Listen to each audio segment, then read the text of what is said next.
Hello, everybody. Just wanted to come on and tell you guys a story.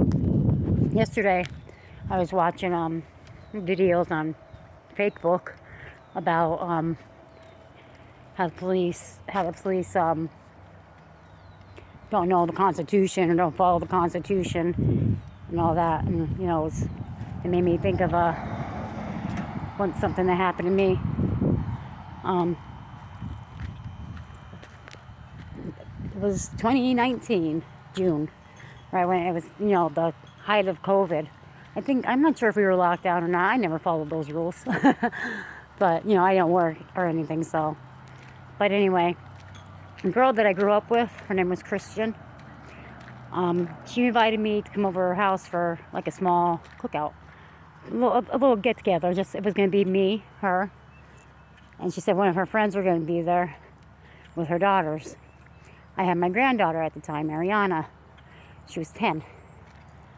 And well, anyway, we went to her house, and when Ariana and I got there, first of all, there were roadblocks. I wasn't supposed to go. The reason why I did go, I knew in my heart I shouldn't go, but the reason why I went is because I was living with my daughter at the time, and my boyfriend, who was my ex-boyfriend, but they wouldn't make him leave, so it was very uncomfortable there. And got in an argument with my daughter that day. There was just so much that happened that day. But so first I asked her boyfriend to give me a ride, and he came up with some kind of excuse. But that was him. That's how he was towards me at that time.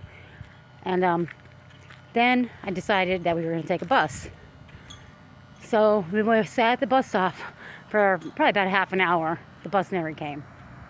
Then I decided that we would take a cab. Cab ride was $30, which, well, it is what it is. We just got that COVID, one of the COVID checks. So I didn't really mind about spending that much money.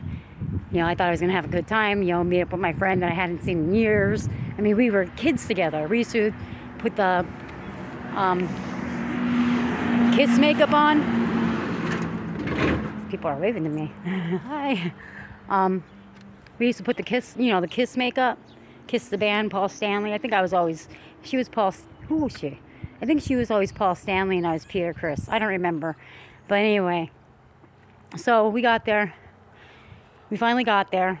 Ariana and I and Christian, she showed us the house. We were supposed to sleep over because, I don't have a vehicle. And because, I knew I would probably have a couple drinks, I figured she said that we could stay over.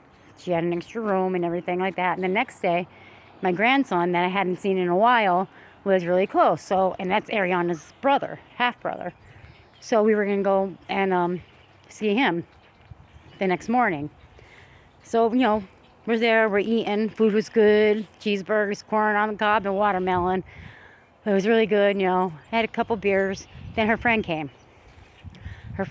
First of all, I think now looking back on it, I think they set me up. But then again, it was all spiritual. I'm going to tell you, it was really cool actually, but it was pretty fucked up too, part of my language.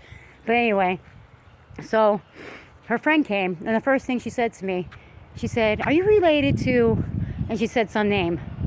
And I said, with an attitude, big time. And I said, "I don't even know." I said, "I don't know who you're talking about." I said, "The only family I have are my kids."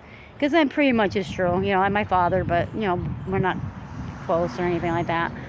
And I have my brothers, but you guys know, my brother, Well, anyway, regardless of that, I said, "I don't even know who you're talking about." I said, and whatever. And then she was like, and she just had a big freaking major attitude.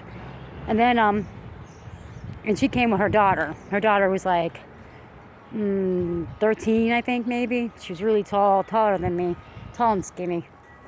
But anyway, so after the initial introduction, we're sitting on the porch, all of us. It was me, Christian, the girl, what was her name? I can't remember her name right now. Oh, damn, what was her name?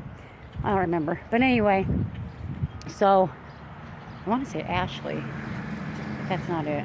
But anyway, so we're all sitting on the porch, having a couple of beers, like I said. I know for a fact that this is when my real awakening started. There's no doubt about it. I mean, this was when I was going through so much crap with my family. They were all trying to make me feel like I was delusional. My ex-boyfriend, who I believe is a reptilian, he was just so nasty. He was so nasty. He shouldn't have even been there. It was my daughter's house, and he wouldn't leave. I understand he had nowhere to go, and I didn't want him to be homeless, don't get me wrong. But for him to be there trying to share my bed, it wasn't happening. But anyway, we're talking, and, I had my Bible with me. At that time, I carried it everywhere in my purse, because I was, like I said, I was being awake, and God was really, or my angels, whoever, this, hierarchy, spiritual hierarchy, they were waking me up. So I was in that Bible a lot. But, I was still being me. I had a couple, like I said, I had a couple drinks. I smoked a little bit of weed. I'm not going to lie, I had one shot. And I had a little bit of a buzz. I was feeling good. We were having fun. I had pictures, too. I just looked for them so I could show you, but I can't find them right now. But I took pictures of before, during, and after. So we're sitting there, and of course I'm talking about God, and we're all having fun. Like I said, we're having fun, and I wasn't trying to shove anything down anybody's throat. Before I even mentioned anything, my friend Christian said that she was a Jesus lover, but I think she was, now that I'm 20, they say hindsight is 20/20 or whatever, but now I think she was just setting me up. But anyway, so we're talking, and we're having a good time, and then Ariana asked me if she can go in the house and play on my phone. She was going to lay on the couch. Now, our stuff, we had a bedroom we were going to sleep in. All our stuff was upstairs. So she asked me if she can lay on the couch and play on my phone. So I said, yeah. So we're on the porch, and then Christian's boyfriend calls. And I was in the house talking to Ariana. But then Christian comes in the house and says to me, my boyfriend doesn't want any company. And I said, oh. And at this time, it's like 1 o'clock in the morning. And I said, oh. I said, okay, well, I know I'm not going to be able to get back in my house, in my daughter's house, because we were fighting big time. And I told him I wasn't coming back that night. And Mike, my ex-boyfriend, was in my bedroom. So I didn't want to go back there that night. So I asked her if it would be okay if Ariana stayed over. She said, sure. So I figured, okay, I'll figure out something. It's just, as long as it's just me, I'll figure something out for myself. So I took Ariana upstairs, and I was, tucking her in, telling her, don't worry, Grandma will be back for you in the morning, and all this other stuff. And as I was tucking her in, Christian, the girl, I can't remember her name, it's going to bother me. Christian, her friend, and her friend's daughter all came upstairs. Now I'm like leaning over on the bed, tucking Ariana and giving her a kiss goodnight or whatever. And they're trying to grab my granddaughter, acting like I was hurting her. I mean, they were really trying to grab her and push me away and stuff. And I'm like, what the fuck are you doing? And then her daughter, like I said, she was taller than me. She's probably about this tall and skinny, but she was only like 13, maybe 15. She did drive there, but anyway, so the daughter tried grabbing Ariana, and I put my arm out like this to stop her. I said, don't fucking touch my granddaughter. And her mother attacked me, grabbed me by the throat, threw me on the bed on top of Ariana, and started beating my face, right? And I'm laying there. I'm not laying there. The girl was probably, no offense to anybody, or her, or anybody, she was like 300 pounds. Not even lying. She was pretty girl, big woman. And I'm like 105 pounds, 110. But anyway, I thought my head was saying, kick her in the, what. But I was like, I don't want Ariana to see me violent. So I let her hit me. She had me by the throat, and she says, I'll stop punching. I'll let you up if you leave her here. I was like, well, that was the plan. I said, okay, that was the plan any fucking way, right? So I get up. She lets me up. Ariana's crying. I said, Anna, it's okay. Grandma's okay. Don't worry about it. Oh, yeah, and before that, I asked Christian, I said, did you tell your boyfriend I was talking about God? And she said, yeah. I said, oh, that explains why he doesn't want company. So then, I grabbed, like I said, I brought stuff that I had for my grandson because I haven't seen him in so long. I went and bought him some stuff. And then, the change of clothes that Ariana and I had in my purse. So I didn't even grab my purse. What did I grab? I grabbed my wallet and my phone. I grabbed my wallet and my phone and my Bible. And I told Ariana, I said, I'll be back. And as I was leaving, Christian standing in the doorway, and I said, thanks for your hospitality. I left. When I walked out the door, the first thing I did was say, thank you, Jesus, because I knew this is a spiritual thing. I felt like Paul the Apostle. So I got outside, and I called the police. I called 911. I told the lady what was the operator what was going on. I told them they had just been beaten up. They won't let me take my granddaughter out of the house, And I walked up the street a little bit to a funeral home by a bridge because I knew there would be cameras there. I know bridges have cameras and funeral homes have cameras. So while I was waiting for the police, I sat there and I waited. They were driving past, and now where I was sitting, I could see the house. It was like diagonal from where I was sitting. I wasn't going to leave. The 911 operator also asked me if I needed an ambulance, and I said no. I wasn't going to leave my granddaughter there without knowing what was going on. You know what I mean? So the police, they were driving by me, and I waved them down because I'm the one that called them, right? So the cops got out, and wow, they were freaking assholes, man. Let me tell you. I'm telling them what was happening, and let me rewind a little bit. Right after I called 911, I called this guy I was talking to at the time. He was a friend, and he lived probably about 45 minutes away from me.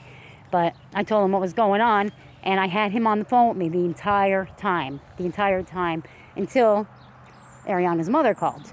But anyway, so I had him on the phone the entire time so that he can hear exactly what was happening.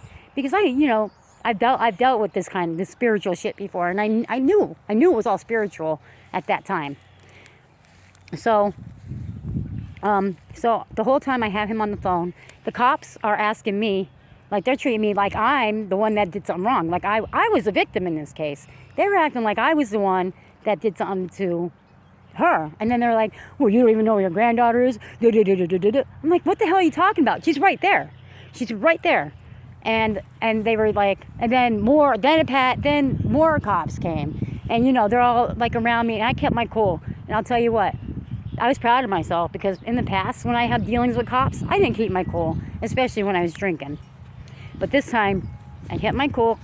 I was calm. I was a little argumentative because they were trying to make me sound like I did something wrong. So, but always respectful.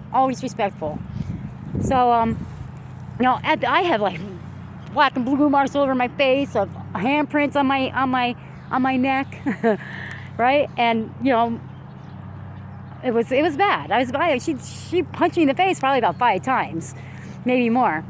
But so then the cop, like I said, I had this guy on the phone with me, and then Ariana's mother called, and so I hung up with him, and I had her on the phone, so she can hear everything that was going on. Now her mother has problems, but anyway, she knows me. She would never, even though she has her issues, she would never put her daughter, at that time anyway, at risk, in harm's way. I know that for a fact. She wouldn't let me take Ariana if she thought that I wasn't going to do anything to hurt her. So she's on the phone, and these cops are trying to say, they went up to Christian's house, and I don't know what the hell they told them, But he was like, he told Ariana's mother that I was slamming them back and I was bombed and all this other shit. I said, Alex, I said, you know me. You know me. You know when I'm drunk. Do I sound like I am drunk to you or disorderly or anything? And she said, no, you don't. Because I wasn't. I mean, I had a buzz and then it got beaten out of me. At that time, I was probably drunk on the Holy Spirit, but I wasn't drunk on alcohol. I think I had 4 beers in one shot. So I am a lightweight, but not that light. But the cop kept telling me they were going to arrest me. I said, for what? I kept saying, for what? And they're like, disorderly conduct, public drunkenness. I said, you know what? Get me an ambulance. I need an ambulance. I said, I need an ambulance. I'm all beaten up. And because Ariana's mother was on the way for her. They had to come all the way. They live where I live now. And I was living in Wilkes-Barre. So it was like an hour and a half drive. And it was late. So I said, take me to the hospital, do a blood test because I am not drunk. And something like that. And I said, and I also need help. Look, I just got beat up.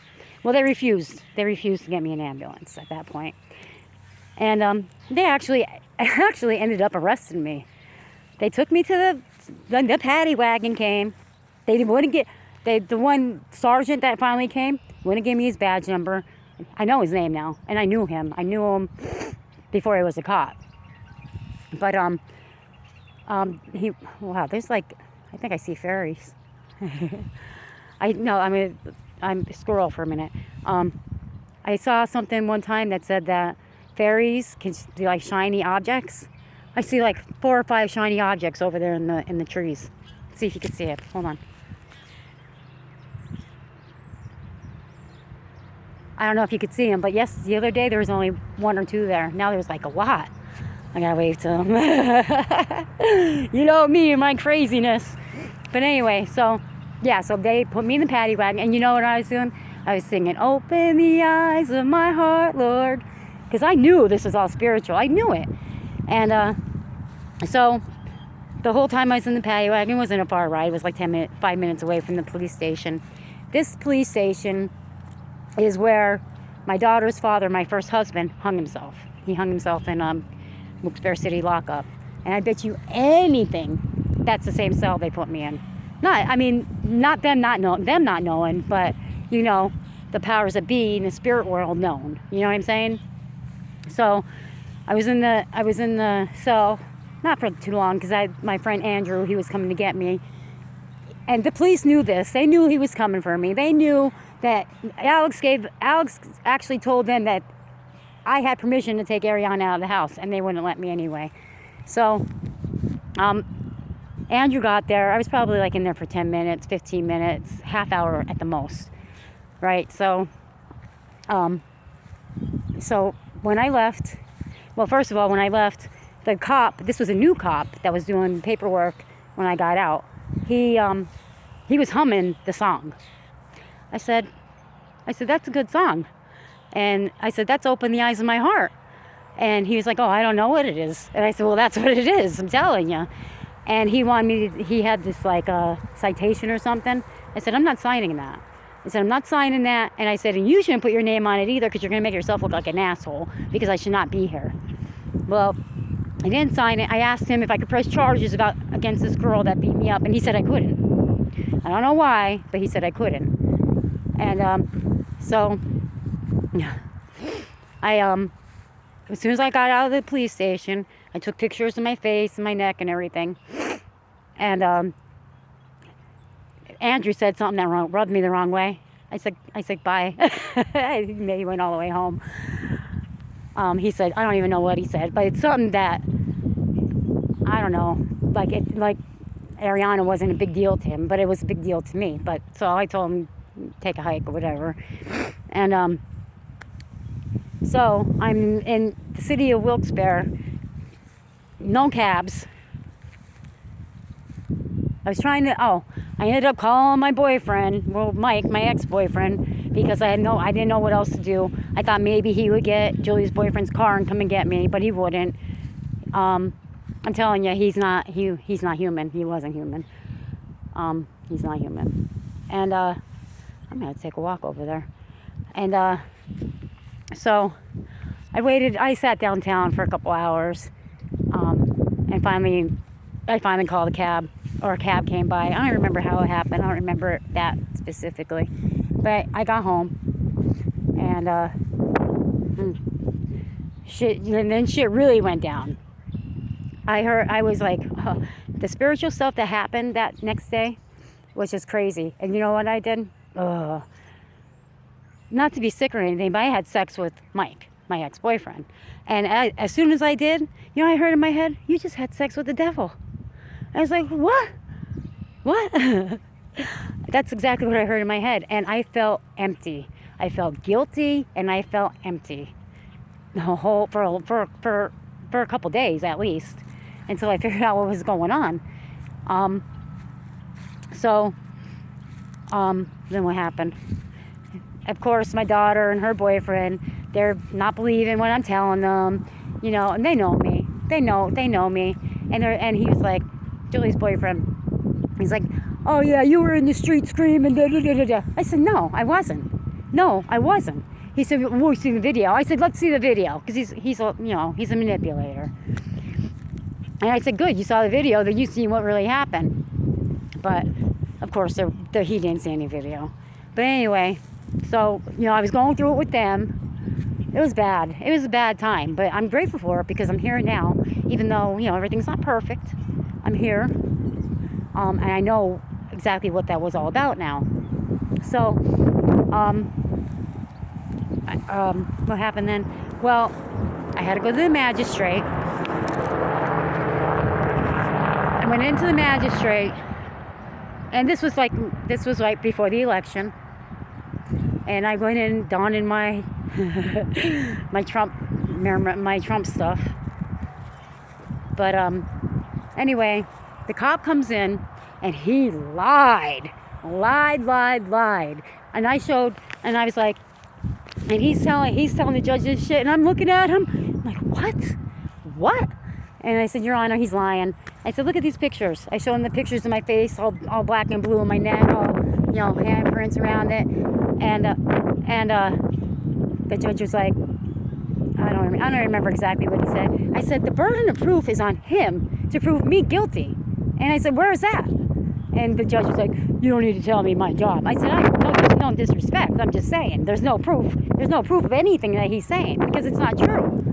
So it was like, I think it was like Memorial Day weekend or Labor Day weekend, one of those weekends. But it was like, I'm pretty sure it was June. So whatever holiday, or maybe it wasn't. I don't remember. But anyway, neither here nor there. The judge said that he would mail me his verdict. A couple days later, I got a verdict, guilty. I said, guilty? Ha! The hell I am. The fine was probably like $200, maybe $3 at the most. But I was like, no, I'm not doing this. I went to the courthouse. I paid the fee. I don't even know how much it was. It was probably almost as much as the fine. But it was the point. It was a principle, you know? So I filed for an appeal. At the courthouse. Well, wouldn't you know it, the day the court hearing, the cop didn't show up. Surprise, because he was lying. And you know, and after the magistrate hearing, the cop was walking out with me. He said, I like your outfit. And I said, thanks. I said, you know, you don't have to lie. You didn't have to lie about that shit. I said, and he was saying something else. And I said, well, God bless you anyway. And, but he didn't show up for the hearing. And the crazy thing is, in the pictures that I took, there's demons in them. And you could see, like, I wanted to show you these pictures so bad. I have them somewhere. But you could see, in one picture it's not there. Then another picture you could see, like it coming. And then another one, full-fledged demon. Demon right there. Right by the Christian and that girl's right by them. So that was a spiritual thing for sure. For sure. So when I say I slayed dragons or demons, I really did. I mean, that girl beat me up. Yeah, she beat me up. I think I could have taken her, to be honest with you. Because I'm not a chump. But I'm not a fighter either. I'm a lover.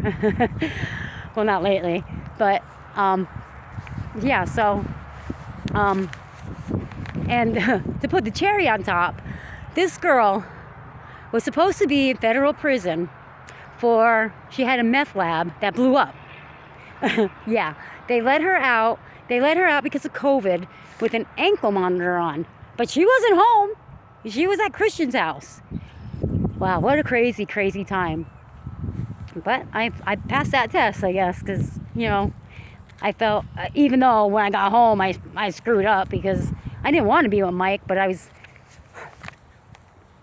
don't know what I was. But, and then I was like, what the hell am I doing? What am I doing? I don't even want to be with him. He's not good for me, and I screwed up. But, thank God for God's grace. Thank you, God, for your grace. He forgave me. But that's one of the reasons why I know that Mike wasn't human. One of the reasons. There was other reasons. Maybe I'll tell another time. But, yeah, so crazy, right? Crazy. Yeah, I had a lot of experiences that year, spiritual experiences that year in 2020, and still now, but not like then. Not like then. But yeah, I just wanted to share that story because I think, honestly, I don't want to offend anybody, but I think most cops they're not for us. And I back the blue. If they're doing their job. But according to David Straight, the police have 2 locker rooms. They have one for the city or the state or whatever, and the other one is for